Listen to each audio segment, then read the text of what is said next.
Bismillahirrahmanirrahim.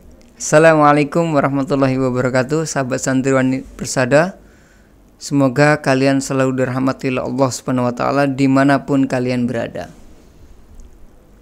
Sahabat santriwan persada, melanjutkan pada perkuliahan kita dalam kuliah Qiraatul Kutub.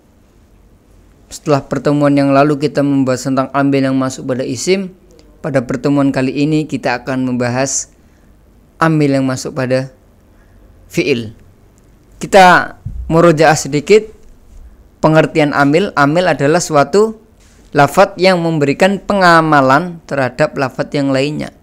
Jadi adanya dia dapat merubah sistematika atau gramatika dari bahasa yang telah ada sebelumnya. Jadi adanya dia itu merubah gramatika yang ada, namun tetap memiliki tujuan yang dapat dimengerti, seperti itu. Itu adalah pengertian dari amil. Kemudian pada pertemuan kali ini kita akan masuk pada amil yang masuk pada fi'il. Amil-amil yang masuk pada fi'il itu ada dua. Yang pertama itu ada adawatun nasibah dan adawatul jazimah. Yang pertama kita bahas ialah yang bagian nasabnya terlebih dahulu.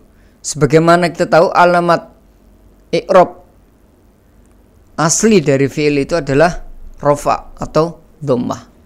Sedangkan karena masuknya amil ini dapat merubah alamat i'rabnya, yang semula rafa bisa menjadi nasab dan bisa menjadi jazm. Yang pertama kita bahas yang nasab terlebih dahulu. Nah, alamat nasab pada fi'il ini yang dikenai amil ini yang pertama ialah an. Nah, an itu adalah sebuah imbuhan terhadap kalimat yang di depannya. Sebagai contoh, uridu an adhaba ilal jami'ah. Sebagai contoh disebutkan uridu an adhaba ilal jami'ah.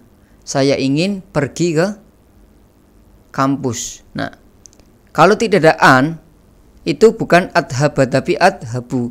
Uridu adhabu ilal jami'ah. Itu kalau tidak ada an. Namun uridu adhabu ilal jami'ah itu tidak masuk dalam gramatika bahasa Arab, tidak sesuai dengan susunannya seperti itu. Maka diadakanlah an biar susunannya itu sempurna. Kemudian yang kedua ialah setelah an, yang kedua adalah lan.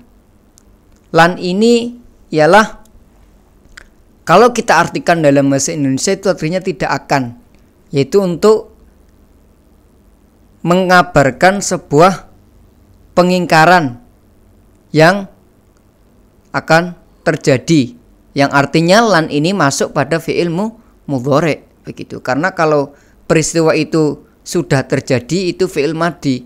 Kalau yang akan terjadi ini ialah lan. Dalam slide atau dalam pertemuan ini saya contohkan kalimatnya ialah la yuflih al-kaslanu.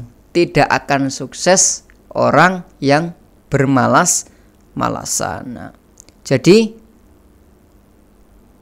kesuksesan itu adalah sebuah peristiwa yang akan datang. Kalau kita tidak berusaha, maka kita tidak akan merasakan yang namanya kesuksesan tersebut. Nah, kemudian setelah an, lan, yang ketiga ialah idan. Idan kalau dalam bahasa Indonesia itu adalah diartikan jika demikian, yaitu sebuah jawaban atas pertanyaan. Nah, misalkan ada pertanyaan, ketika kamu ingin sukses atau maka kamu akan, jika demikian kamu harus berusaha. Nah, dalam kalimat ini atau dalam contoh ini saya sebutkan contohnya, idza ijtahada idan tuflih. Jika kamu mau berusaha, dengan demikian kamu akan sukses. Nah, itu contoh. Jadi jika demikian itu adalah sebuah jawaban atau sebuah alasan dari kalimat sebelumnya. Kemudian yang keempat kai, dan yang kelima itu lamul kai. Antara kai dan lamul kai ini sama artinya dalam bahasa Indonesia, yaitu agar atau supaya. Itu kegunaannya ialah untuk menjelaskan sesuatu. Menjelaskan suatu alasan. Dalam bab ini saya contohkan yang kai itu ialah ijtihad kai tanjah. Bersungguh-sungguhlah kamu agar engkau sukses. Jadi kesuksesan itu adalah sebuah alasan yang timbul karena kita mau berusaha seperti itu. Begitu juga ketika contoh lamul kai itu. Irfa sautaka liyasma'u. Angkatlah suaramu agar mereka mendengar apa yang kau katakan. Nah, yang mendengar ini ialah sebuah alasan kenapa kita harus mengeraskan suara kita. Jadi begitu. Itu adalah lamul kai dan kai. Kemudian yang keenam ialah lamul juhud. Yang kalau kita artikan dalam bahasa Indonesia itu artinya tidak akan. Tidak akan yang pernah terjadi, untuk menafikan yang benar-benar tidak akan terjadi. Dalam contoh saya sebutkan lam yakun yuhib. Lam yakun yuhibba. Nah, sebelum ada lamul kai ini biasanya didahului dengan makana atau lam yakun. Begitu. Makana atau lam yakun. Jadi didahului kalimat terlebih itu dahulu. Sebab munculnya lamul juhud itu. Nah, di kalimat ini saya contohkan lam yakun yuhibba.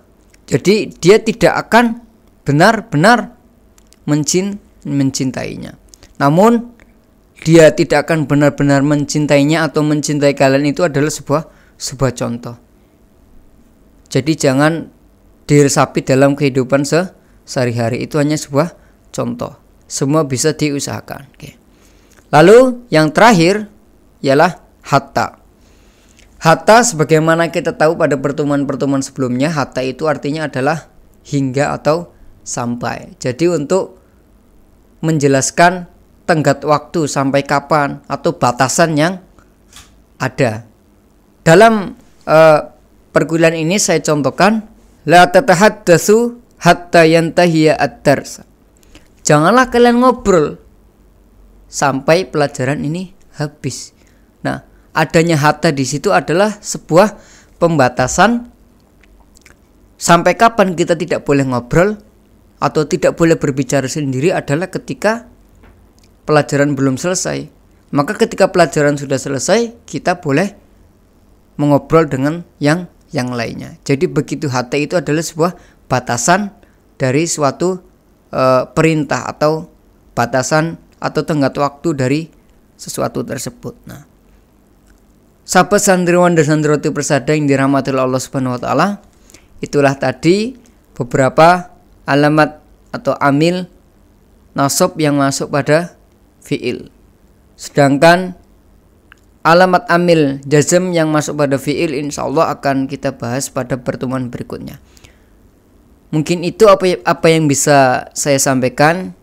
Mungkin banyak kurangnya dan tidak ada lebihnya, dan mungkin banyak sekali perkataan yang kurang berkenan, kurang sopan.